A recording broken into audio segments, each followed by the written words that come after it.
everybody, Joe coming to you from downtown Durango, Colorado. It's a beautiful day here and we're just getting ready to start a trip. So I've got a lot of videos I want to share with you. Now, why Durango? Where is Durango? Durango's in the southwestern corner of Colorado, and it's a great starting point for many places you're going to want to go visit. For example, if you go due west, you hit Mesa Verde on the way to Monument Valley. If you go north, like this road right behind me, that will take you up to Silverton and Ouray and Montrose and Telluride. There's another route you can go west and then north, and that takes you to Moab, which is where we're eventually heading. But this morning we're in Durango. We have a day off before our trip starts on Sunday. So what we're going to do is take a ride up Route 50, the $1 Million Highway. And it's a beautiful road. In fact, I've always thought that the $1 Million Highway should probably be a park all in itself.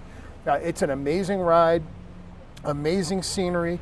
However, I'm not sure how far we're going to get today because there was a little snow overnight, and you do not want to be driving on the $1 Million Highway if it's got snow on it. So it all depends. They take pretty good care of it. So we're going to go up and see some mountains. We're going to see the $1 Million Highway. We'll stop and take some pictures, and we'll discuss what we can do to make sure they're the best pictures possible.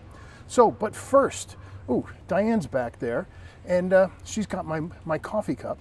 So we're going to go into my favorite breakfast spot in all of Durango, the Durango Diner. So let's do that first, and then we'll head north up into the mountains.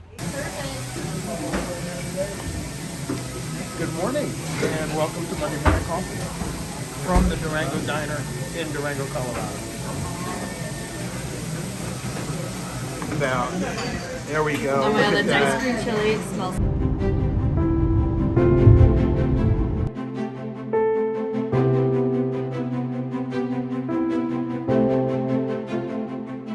So wow, I've driven a whole 13 miles north, and look what's happened. It's snowing, and I am at Honeyville. Very cool spot. I'll take you inside real quick. Great place for gifts if you like really nice custom-made kind of foods and snacks and things. So anyway, look behind me. It's snowing again. The temperature as we go up, now we're going up in altitude, which is why the temperature is dropping. It was 40 in Durango. Who knows what it's going to be when we get up to the top of the mountain, because we're going to go from about 6,000 feet all the way up to 11,000 feet, and it's definitely going to be colder when we get up that way. But we're going to go with it. There's still great shots to be had here.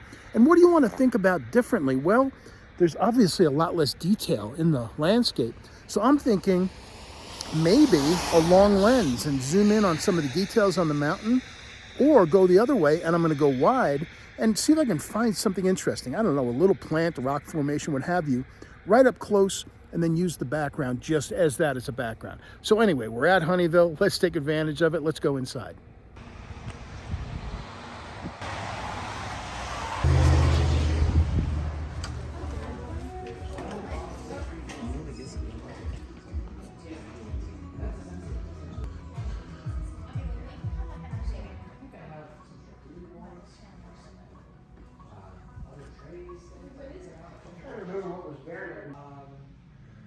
I love that one barn sitting over there. Let's zoom in closer. How pretty is that?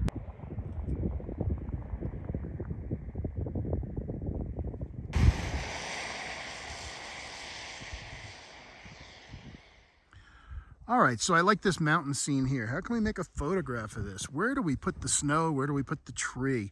Now, this tree on the right does form a nice visual break. So it's a nice thing to have on the right side of the frame. On the left, yeah, not as much going on.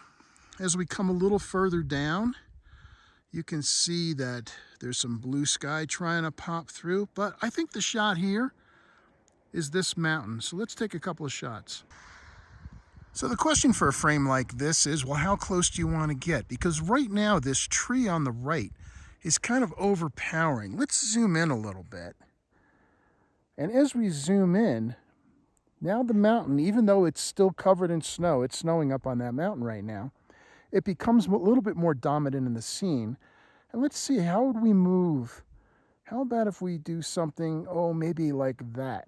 Because they have that opening through the trees taking you to the mountain, and we still have that one big tree on the right side that stops you from leaving. Now the problem with going in too close, unless you just want to show details, is that you kind of lose a sense of the place as to where this thing lives.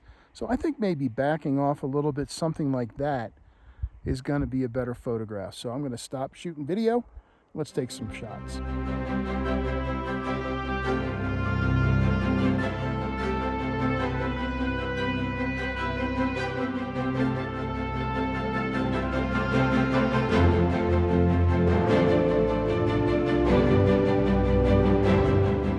It's so beautiful out here, and you know what? We don't have any control over the weather, so we're just going to take advantage of what presents itself. But yes, this is more of a subtle landscape, but how can you not love the snow on those pine trees and off in the distant mountains? So we're going to head up a little bit further up the mountain pass, up a little higher in altitude, and see if maybe that sun's making a little better shot at getting through the clouds. Let's do it.